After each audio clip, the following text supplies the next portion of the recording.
स्वागत है आपका द लीडर्स की पॉलिटी सीरीज़ में। मेरा नाम है आशीष सिंह और आज के इस क्लास में हम राज्य गठन नागरिकता से संबंधित प्रावधानों को पीवाईक्यू के माध्यम से डिटेल में जानेंगे। तो अपना पेन और कॉपी उठा लीजिए, लेकिन उससे पहले चैनल को सब्सक्राइब करना ना भूलें ताकि हम और आप लगातार आपस में जुड़े रहें। तो हम अपने आगे पहले क्वेश्चन की ओर बढ़ते हैं और पहला क्वेश्चन है, भारतीय संघ को अविनाशी संघ एवं विनाशी राज्य कहे जाने का तात्पर्य क्या है। तो ये दो टर्म आते हैं हमारे सामने, अविनाशी संघ और विनाशी राज्य। अविनाशी संघ जो होता है उसका आशय क्या है कि संघ का विनाश नहीं हो सकता। विनाश नहीं, क्यों नहीं हो सकता? क्योंकि संघ किसी समझौते का परिणाम नहीं है। ठीक है। और विनाशी राज्य जो कहा जाता है वो इसलिए कहा जाता है क्योंकि संविधान संसद को शक्ति देता है। संसद द्वारा किसी भी राज्य के नाम, सीमा और क्षेत्र में परिवर्तन कर सकती है। तो इस परिवर्तन से क्या होगा कि राज्य का नाम ही खत्म हो जाएगा, तो विनाशी हो जाएगा राज्य। तो इसलिए भारतीय संघ को अविनाशी संघ एवं विनाशी राज्य कहा जाता है। इसका मतलब हुआ, इसका आंसर क्या हो गया? राज्यों को पृथक होने का अधिकार नहीं है। अब बढ़ते हैं अगले सवाल की तरफ। अगला सवाल है, राज्य के गठन या सीमा परिवर्तन से संबंधित विधेयक संसद में प्रस्तुत करने से पूर्व इसकी अनुशंसा आवश्यक होती है। तो राज्य का गठन हो या सीमा परिवर्तन संबंधी विधेयक, उसमें संसद में अगर उसे प्रस्तुत करना है तो उससे पूर्व अनुशंसा की आवश्यकता होती है। तो ऑप्शन ए है प्रधानमंत्री, बी है राष्ट्रपति, सी है राज्यपाल और डी है लोकसभा अध्यक्ष। तो इसका आंसर हो जाएगा बी, राष्ट्रपति। तो राज्य गठन अगर आपको करना है या सीमा परिवर्तन आपको करना है तो ये होता है अनुच्छेद 3 के तहत। किसके तहत? अनुच्छेद 3 के तहत। इसमें क्या है, इसकी प्रक्रिया क्या है उसे समझ लेते हैं। तो प्रक्रिया है कि सबसे पहले राष्ट्रपति की अनुशंसा मिली और अनुशंसा के बाद जो विधेयक है उसे संबंधित राज्य को भेजा गया। कहाँ भेजा जाएगा? संबंधित राज्य को। और उसके बाद राज्य की राय आएगी। तो राज्य की राय, और राज्य की जो राय है इसे मानने की कोई बाध्यता नहीं है। मतलब राज्य कह सकता है जो भी चाहे, पर उसे मानना या ना मानना वो जो है वो संसद की मर्जी पर है। फिर संसद से साधारण बहुमत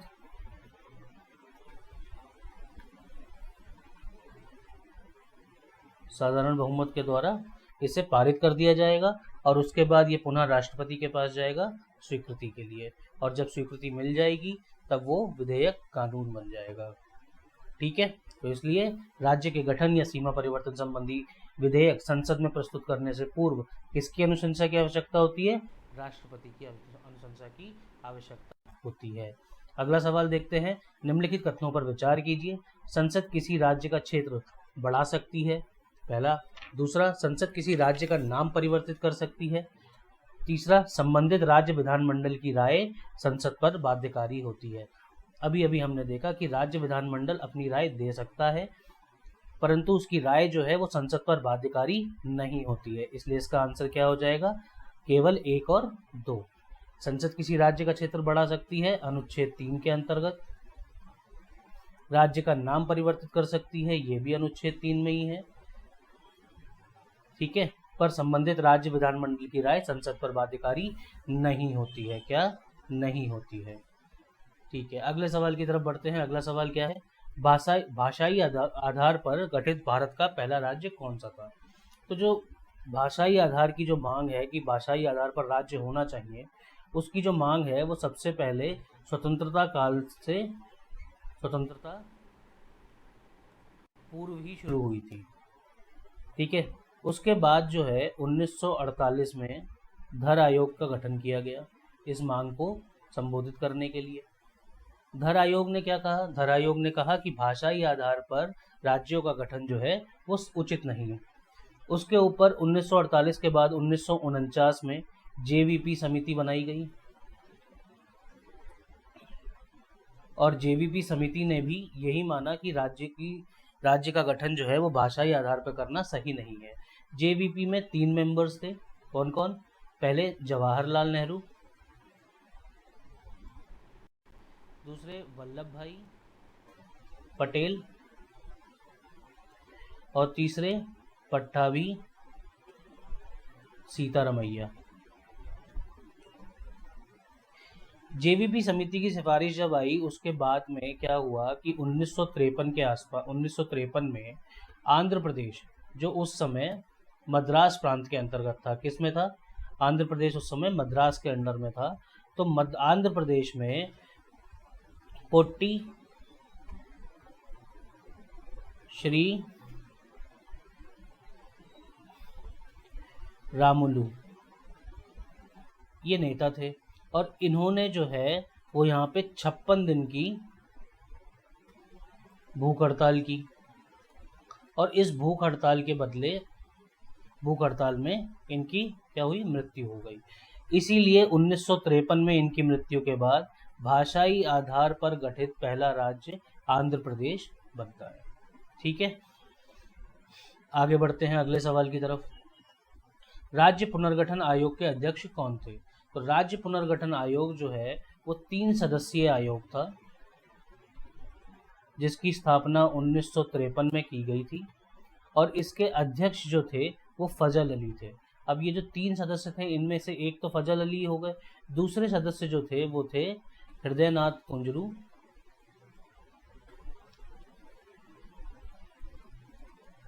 और के.एम. पणिक्कर।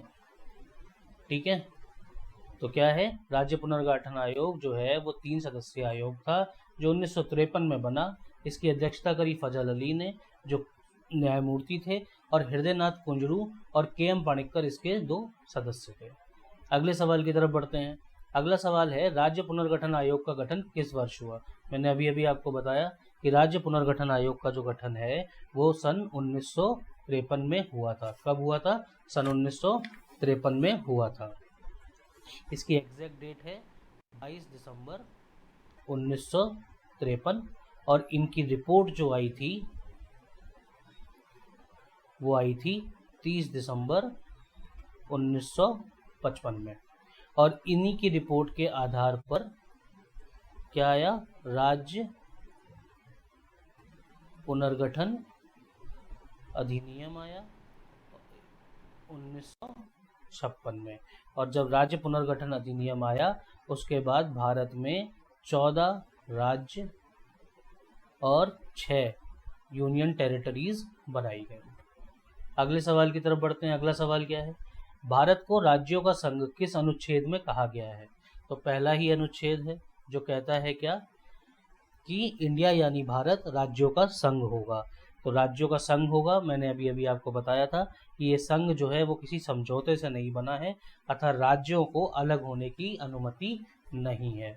तो भारत को राज्यों का संघ किस अनुच्छेद में कहा गया है? इसे अनुच्छेद 1 में कहा गया है। अगले सवाल की तरफ बढ़ते हैं। अगला सवाल है तेलंगाना राज्य का गठन किस वर्ष हुआ था? तेलंगाना राज्य का गठन 2000, 2010, 2014, 2016 किस वर्ष में हुआ था? तो तेलंगाना राज्य का गठन वर्ष 2014 में हुआ था। इस राज्य के गठन के लिए श्री कृष्णा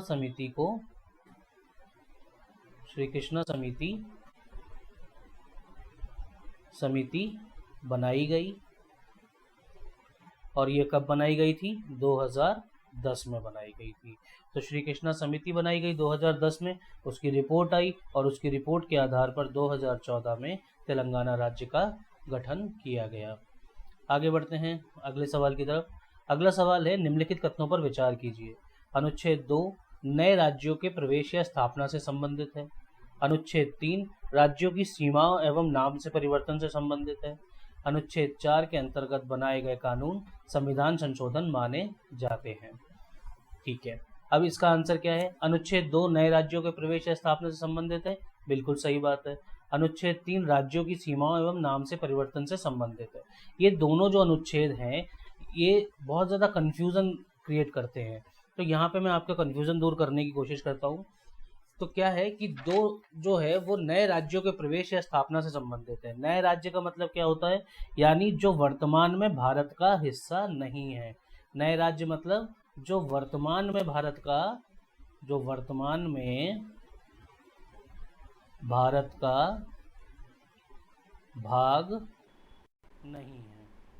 ठीक है, जैसे 1975 में 36वें संविधान संशोधन द्वारा सिक्किम, ठीक है, सिक्किम को भारत में मिला लिया गया था। अनुच्छेद 3 जो है, अनुच्छेद 3 जो है वो नए राज्यों का गठन, क्षेत्र, सीमा व नाम बदलना है। यानी किस बारे में बात करता है, यहाँ पे जो राज्य हैं इनका मतलब क्या हुआ, वो राज्य जो अभी जो है वर्तमान में देश के अंदर मौजूद हैं, वर्तमान में मौजूद राज्यों की बात करता है। इनकी सीमाएं, नाम, इन सब में परिवर्तन। अनुच्छेद 4 जो है वो कहता है कि अनुच्छेद 2 और अनुच्छेद 3 के अंतर्गत, कौन सा, अनुच्छेद 4 कहता है कि 2 और 3 के अंतर्गत जो भी बदलाव किए जाएंगे वो संविधान संशोधन माने जाएंगे। ठीक है, इसलिए इसका आंसर क्या हो जाएगा, 1, 2 और 3, ये तीनों ही ऑप्शन सही हैं।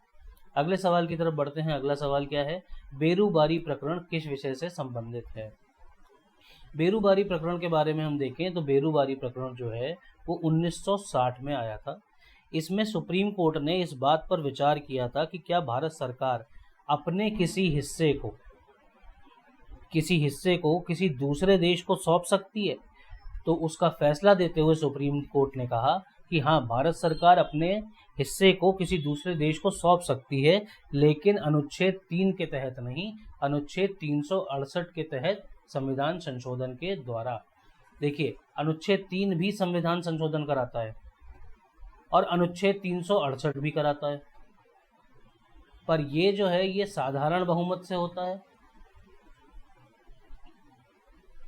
मतलब अगर 500 लोग हैं संसद में, अगर 500 लोग हैं तो ये 251 लोगों की, अगर 251 लोगों ने हाँ करी तो क्या होगा कि संविधान संशोधन हो जाएगा।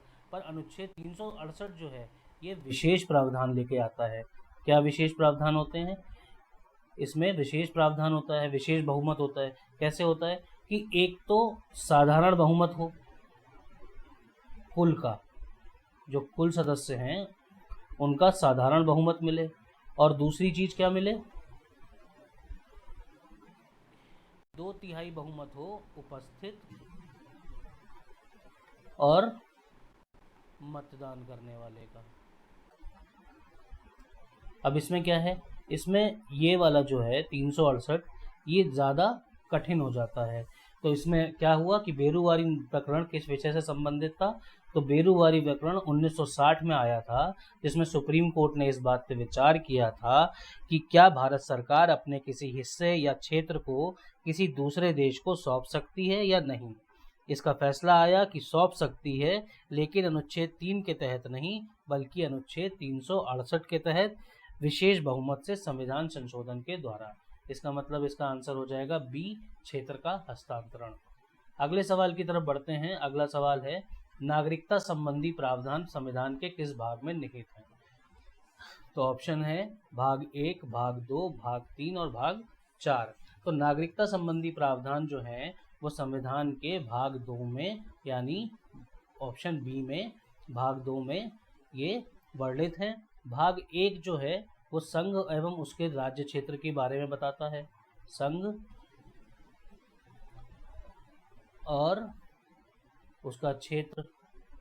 भाग 3 फंडामेंटल राइट्स हैं, और भाग 4 जो हैं वो डीपीएसपी यानी राज्य के नीति निर्देशक तत्व हैं। अगले सवाल की तरफ बढ़ते हैं। अगला सवाल क्या कह रहा है, अगला सवाल कह रहा है संविधान के प्रारंभ में नागरिकता संबंधी प्रावधान किन अनुच्छेदों में दिए गए थे। तो संविधान के प्रारंभ में नागरिकता संबंधी जो प्रावधान हैं वो 5 से लेके 11 के मध्य भाग 2 में, अभी हमने देखा भाग 2 में 5 से 11 के मध्य दिए गए हैं। ठीक है, सवाल की तरफ बढ़ते हैं। अगला सवाल क्या कह रहा है, अगला सवाल कह रहा है कि भारत में किस प्रकार की नागरिकता का प्रावधान है। तो भारत में एकल नागरिकता का प्रावधान है। भारत में कौन सी नागरिकता है? एकल नागरिकता का प्रावधान है। और ये जो नागरिकता है भारत में वो 5 प्रकार से पाई जा सकती है, 5 प्रकार से, ठीक है, इसकी प्राप्ति है। कौन कौन से 5 प्रकार हैं? जन्म से, वंश से, पंजीकरण से, देशीयकरण से,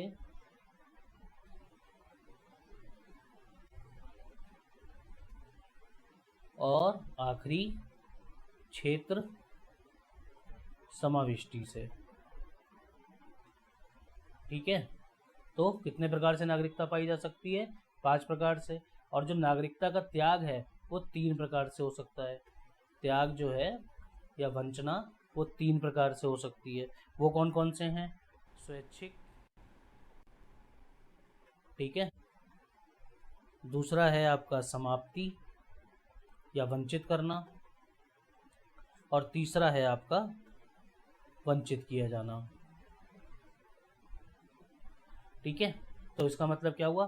भारत में किस प्रकार की नागरिकता का प्रावधान है? भारत में एकल नागरिकता का प्रावधान है जो 5 प्रकार से प्राप्त की जा सकती है। जन्म से, वंश से, पंजीकरण से, देशीयकरण से या क्षेत्र समाविष्टि से।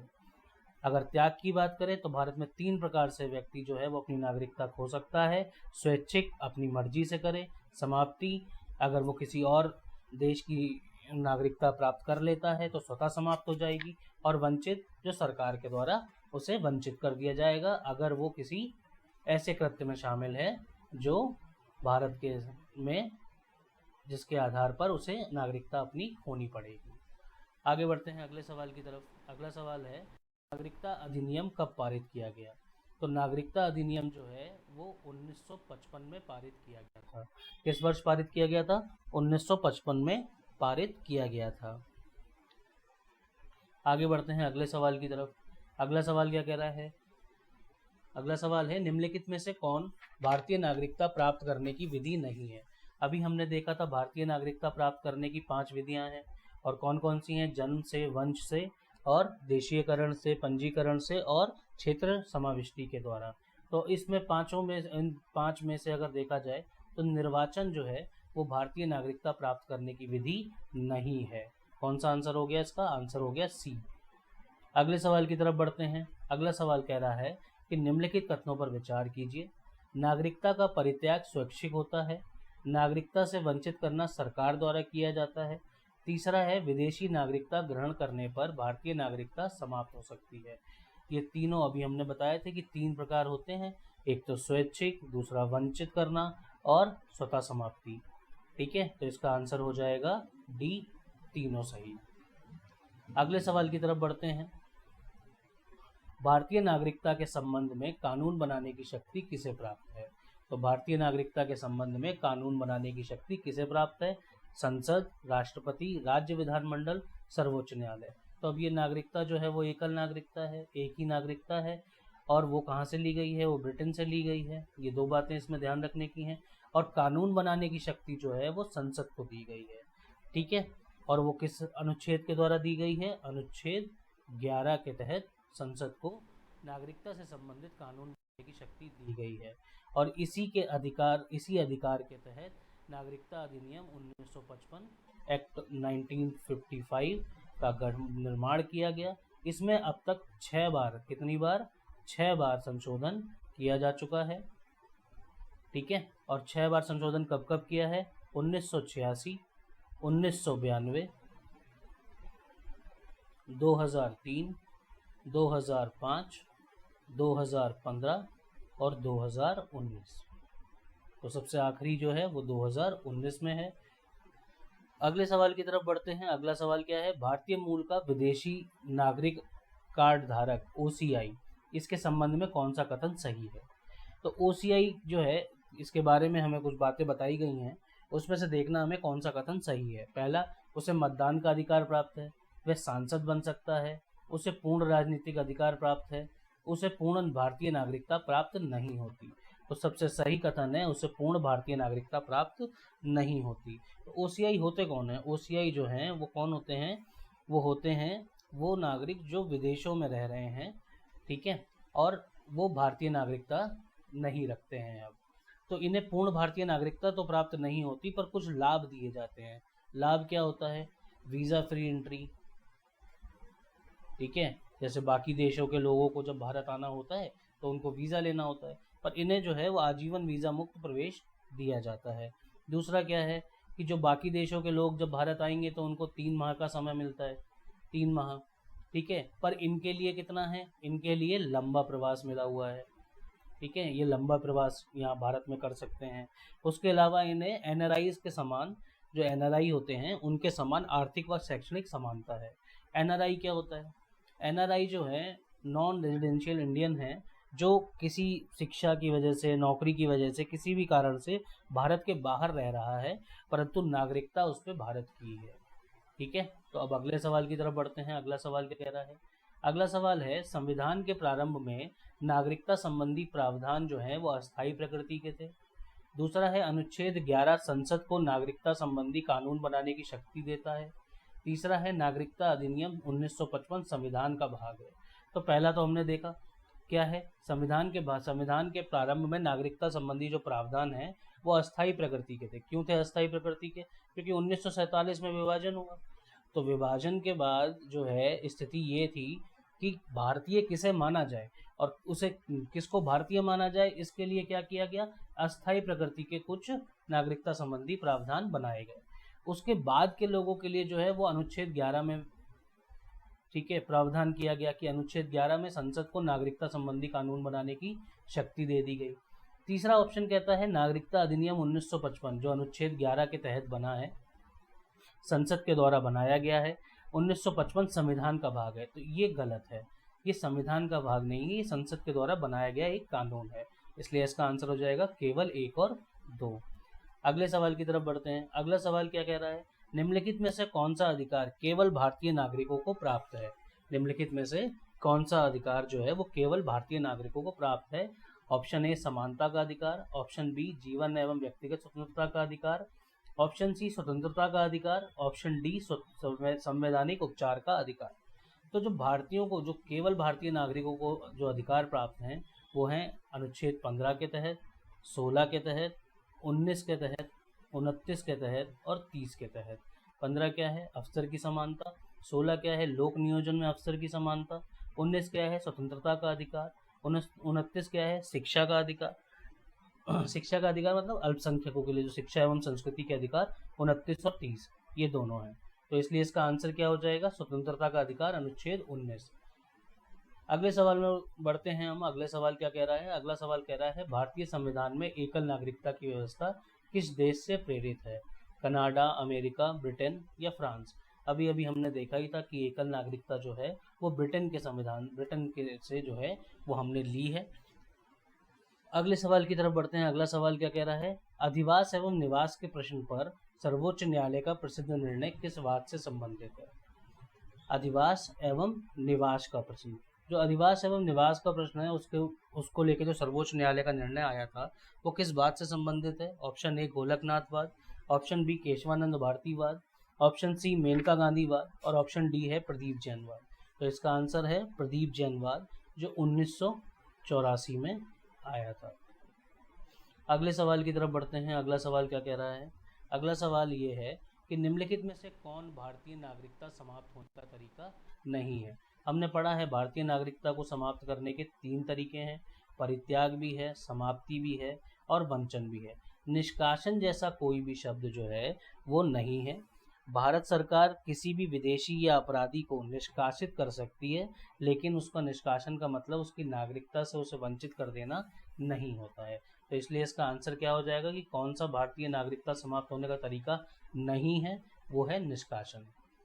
अगले सवाल की तरफ बढ़ते हैं। अगला सवाल है नागरिकता अधिनियम में भारतीय मूल के विदेशी नागरिक कार्ड धारक संबंधी महत्वपूर्ण संशोधन किस वर्ष किया गया था?